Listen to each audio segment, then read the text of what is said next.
It's been a pretty volatile month for the price of oil. Lots of noise, no real direction. We've seen it fall quite sharply from above $120 a barrel down near 100. I think this is another trading opportunity for the price of oil. And in this video, I'll go through the pros and cons as to why I think it's a good trade down here.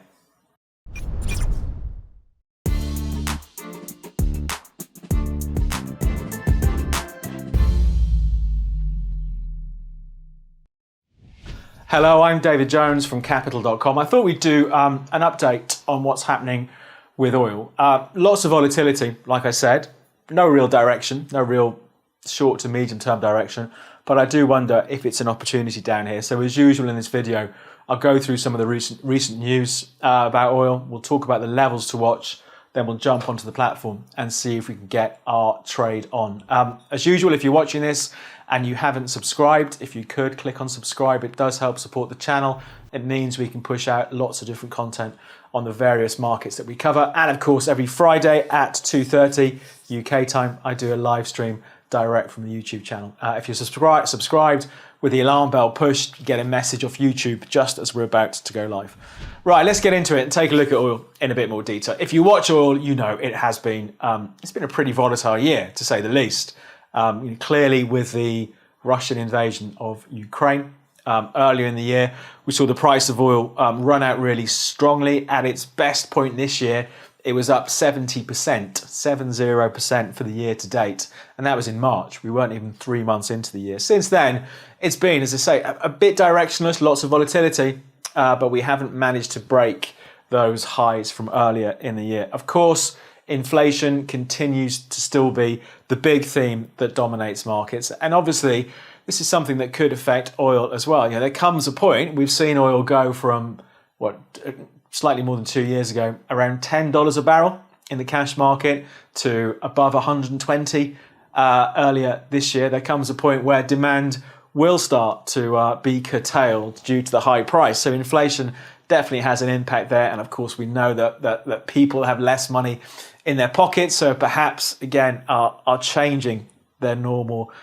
transport requirements. Further rate rises is what we're seeing from central banks to try and combat inflation. And of course, this has another knock-on effect potentially for the price of oil. It's a balancing act for central banks to raise rates, to try and control inflation, but not raise them so much that they throttle the economy and has an impact on commodities such as oil. We heard yesterday President Biden in the US asked Congress to back a suspension of tax on petrol and diesel. So again, governments stepping in here, recognizing the high cost of energies such as oil and trying to do their bit to rein it in. But I think that did spook markets because I think they saw it as perhaps Biden thinks if we carry on at these sort of levels, it's definitely going to tip us into a recession. So we saw a bit of a sell-off for oil on that. And the net result is it slipped back to what's pretty much a 1 month low, just ahead of $100 a barrel, which is why I think it's interesting and why I think there could be a trade down here. I don't think we're going to see oil break out through this year's high anytime soon, but we do see buyers, stepping in when we're dipping towards 100 or just below $100 a barrel. So I think it's interesting. More of that in a second. Let's talk about some of the levels to watch. So for me, if I was looking for a target on the upside from here, $116.30, the mid-June highs. After that, earlier in June, we saw it at $121.40, the price of oil. On the downside, we've got the $100 psychological level and then $97.20 from earlier in May. But as usual, enough talk about the levels. Let's jump on the platform and see what the trade might be. Let's have a look at this crude oil. I went short in the last video and I had a stop at 120. So I did get stopped down. It was a bit unfortunate because it only went up about another $1. But sometimes it happens. Most of the time my stops do protect me quite well. Now and again, you get stopped out and the market goes the way you thought it was going to go. But that's trading. If it's happening too often, then your stops are too tight. But I'm just going to put that one down to one of those things. Let's take a look at where we are now. So just to remind ourselves, this is the last couple of years. Those lows in April 2020, down at $10 for the cash price. Then, of course, if we jump forward, this was the move after the Russian invasion of Ukraine, punching up to about $126.50. And since then, yes, lots of volatility, as we can see over the last, nearly 4 months now, 3.5, 4 months, lots of volatility, but no real direction, I would say. I don't think we're going to see these highs taken out anytime soon. But on the downside, as you can see, whenever we see the price dip into the sort of $100 to $95 area, we see the buyers come back out. So I think there's definitely a range to be traded here. We'll come back to that in a second. Let's take a look at the RSI. It's oversold. This is the first time this year this 10-day RSI has gone oversold. So if those sort of things are important to you, it could be a reason to think about going long oil down here. We've got to go back to December of last year to see the last time the RSI is oversold. So I think that is something that's worthy of note. But let's jump back onto the chart. So what I want to do is be a buyer, because we've been knocked back into the range towards the bottom half of the range. So I would like to be a buyer to see if we're going to have another run back up to 120 from here. So as usual, the only question is, where does the stop loss go?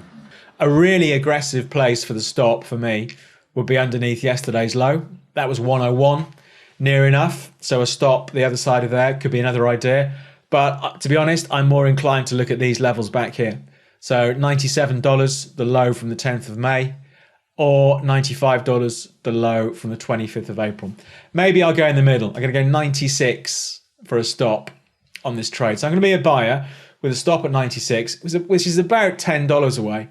But if we run back up to 121, the highs from earlier in June, there's $15 upside. It's not a perfect risk reward by any stretch, risking 10 to make 15. So again, the more patient people might wait to see, do we get a bit more weakness over the next few days, which I think is a perfectly sensible approach. For me, as I often say in these videos, I do like to get a trade on because I think it makes the videos more interesting. But in real life, I think being a bit more patient here wouldn't be that bad an idea, because you could definitely argue, looking at the hourly chart, that actually the trend for the last 9-10 days or so is still down. So I don't think being patient is a bad idea at all. And if I take this hourly chart out, you can see all of that support coming in up from the low 90s from March. So I'm going 96 for a stop, trying to call the bottom here.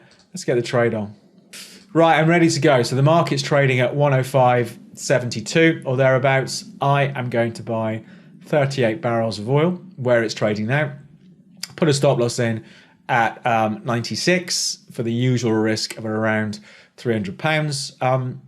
And that's it. I think the trade is ready to go. Let's see if these old lows, or if you see this zone where sentiment has changed, let's see if the same thing happens again. Let's click on buy, send the trade through. There we go. Buying 38 crude at 105.70. Stop in at 96. I think I am a bit early on this trade because that trend is still down, but I think it's an interesting opportunity down here to see if we do see the oil price once again start to turn around and stage a bit of recovery. We'll see what happens. We'll take a look in the live stream on Friday and we'll come back and do another update in a couple of weeks' time. That's it for this update in oil. We'll see how this works out. I do think it's fairly boring market at the moment, but a wide sideways, very tradable range. Let's see if we see it gain a bit of momentum again from these sort of levels. We'll come back, we'll do an update, but for now, from me, David Jones and Capital.com, we'll leave things there. Good luck with your trading. For more trading videos just like this, please subscribe to our channel.